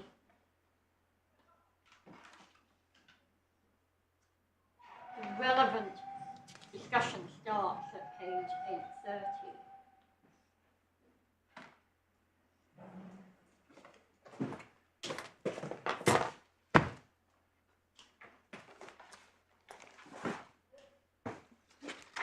Well, that's what, paragraph 90. There. So, the first point that's said against us is that the application was delayed. We say, after the general licence expired, so the blocking statute came into force on the 13th of April, the licence application to OFAC was made 62 weeks later on the 29th of April 2022. And that when the context of, firstly, UniCredit was or believed it was unable to pay in any event because of the Regulation 28 and the EU regulations, the EU licence not being issued until May, and that this period wasn't unreasonable when one considers the detail and work that needs to go into applying for a licence.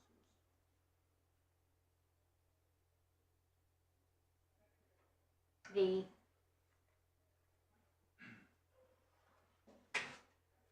respondents, I think, made the point that, well, the capita sanctions Directive 2 were publicised on the 24th of February, and Bank was designated on the 6th of April under the blocking statute. But of course the demands weren't on the letters of credit, weren't made until March, and through to the end of March, the last being the 24th of March. There was follow-up with OFAC in both June and July 2022.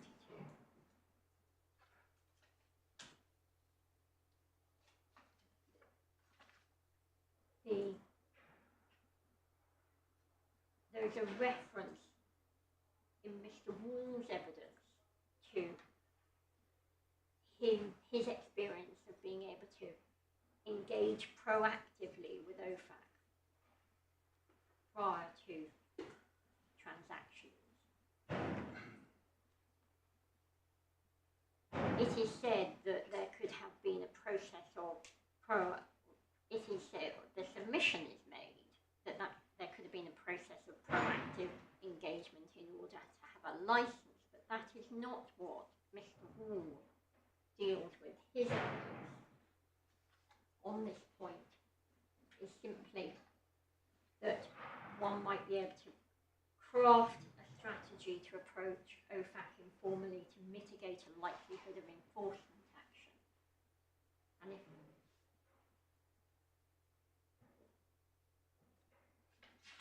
Well, OFAC were probably quite busy at this time.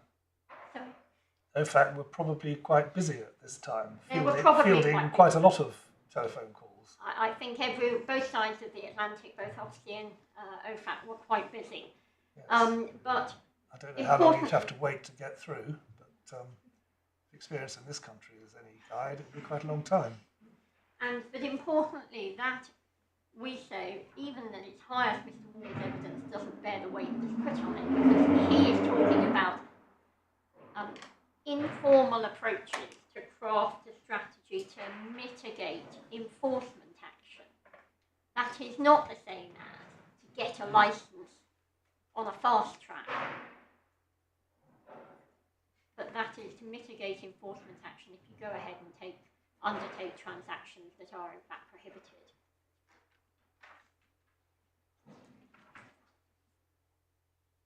And as Mr Fleming makes the point that actually that could have resulted in an increased enforcement risk. But in any event, what it is not is, as I say, a fast track to a licence. So it is irrelevant for the purposes of reasonable efforts to obtain a licence.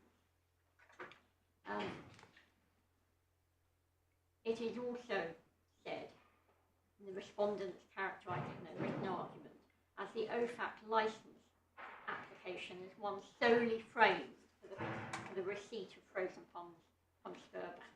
And it suggested that this somehow slowed down the process or made the licence application unlikely, and that instead, I think the suggestion is made that separate licence applications should have been made, one not referencing the other. In response to that, we say, well, firstly, Sberbank's involvement in the circumstances leading to UniCredit's payment obligation under the letters of credit is a fact, an undeniable fact. Its legal relevance may be a separate matter, but in the licence application, the proper approach is to approach the regulator with transparency and give it full information on the factual circumstances, rather than to downplay or conceal the involvement of Sberbank. The experts in their joint report refer to OFAC looking at the totality of the situation, and we say that is right, they would expect this information. And that inevitably OFAC would want, even if there were separate applications, would want to look at them together. And that thirdly, UniCredit did identify the independent nature of the obligations to pay the beneficiaries in the OFAC license application. Who, as a matter of law, has the burden? Is it a burden on you to show that you acted reasonably, or on them to show that you acted unreasonably? I think we have the burden to show that either we made reasonable efforts to obtain the licence, or in fact a licence could not have been obtained.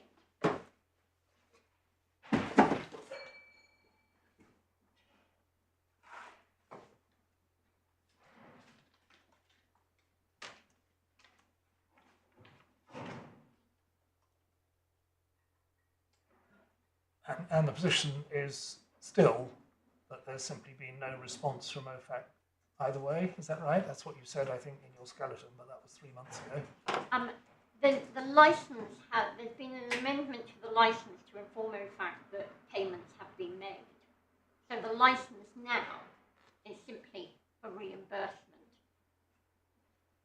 But it is, the relevant point is that OFAC... So the application. Do you mean the application? I beg your pardon, my lord. Do you mean the application rather than the licence? I There's been do. no I licence. mean the application for a licence. I Yep. beg your pardon, yes. Yep. So OFAC has been informed that payments have been made to the beneficiaries, and that so the licence application that is extant is in respect of the reimbursement of money.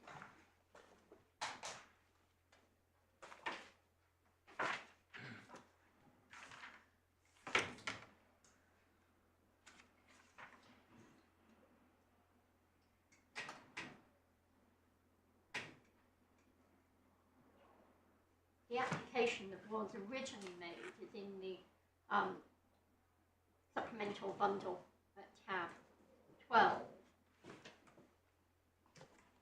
And I'm conscious of the time, so I can simply give page references if that is easier. But so this is tab 12. It starts on the printed page 216, which is electronic page 132. And you say,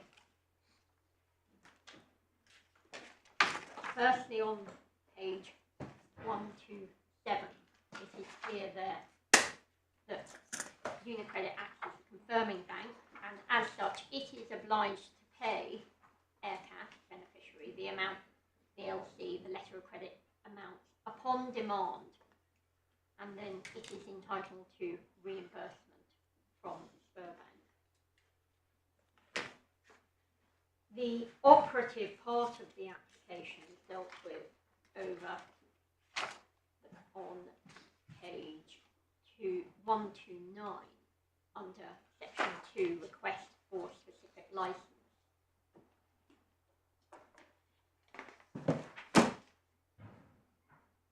And, my lord, my lady, one can see it.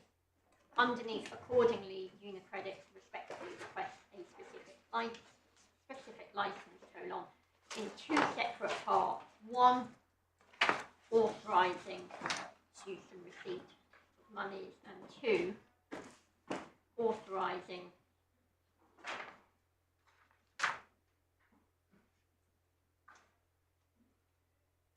UniCredit to make available for the benefit of AirCap the following amounts.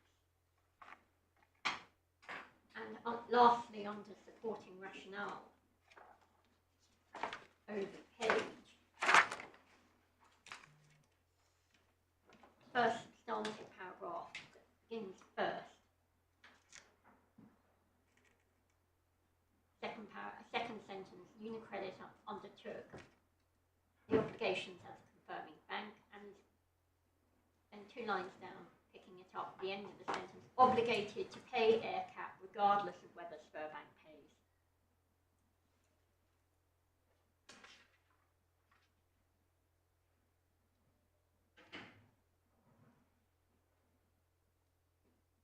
And then the second paragraph, second sentence, as beneficiary, AirCap is the party entitled to call and receive payment under the terms. These are all arguments as to why OFAC should grant the license for Spurbank to pay UniCredit.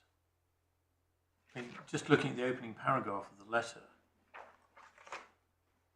it really is only seeking, or the license is really to authorise payment by Spurbank, to process the payments from Spurbank to UniCredit. And it's sort of saying really at the end, we're doing this so that pending any requisite UK and EU regulatory approvals, it can forward the funds to the beneficiary pursuant to the LCs. I mean, that seems slightly different from the point you've just pointed out, where it says that UniCredit is obliged to pay regardless of whether Spurbank pays. I mean, it's quite an... On the face of it, it really seems to be focusing entirely, doesn't it, on Spurbank paying to UniCredit. The language pulls both ways, but I think it has to be, I submit, has to be seen in context of UniCredit understanding that it couldn't pay the beneficiaries because to do so would involve dealing with property or providing services or processing payments in which Spurbank had a property interest for the reasons that we deal with when in our submissions on the content of the US law. But to say that it was framed only as an application or solely as an application to receive monies from Spurbank, we say is not right. Although we do accept the language covers both and does work on the presumption that any payment to a beneficiary would be considered by OFAC to be providing a service or processing a payment. And lastly, in answer to the point that separate applications should have been made, or there should not have been reference to UniCredit's right to receive reimbursement from Spurbank, UniCredit has the contractual right under the letters of credit to be reimbursed, and that reasonable efforts to obtain a licence does not require it to forego its own contractual rights, and that it was appropriate in these circumstances to identify this right of reimbursement as it does in the single consolidated licence application.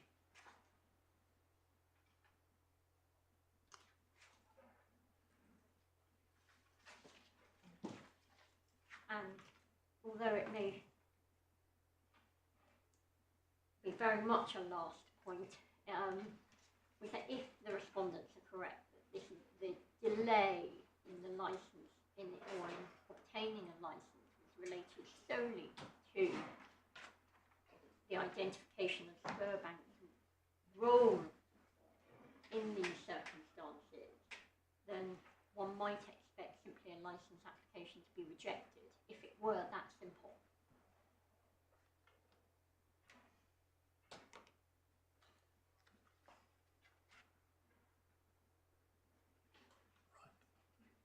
I'm sorry, I am very much over my 40 minutes, and I apologise. Yes, oh, I don't mind. Mr Quest pointed out to me at the beginning of this afternoon that the case is set down for 2 days, so if you, between you, have now finished your submissions, I suppose we're more or less on course. Given that an appellant usually takes a bit longer. Mr. Thompson, do you want to? No, I'm grateful. I assume it's essentially.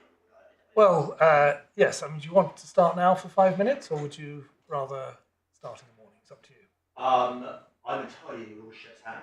I'm in your hands. All right. Well, I think we'll stop now and resume at 10:30 in the morning.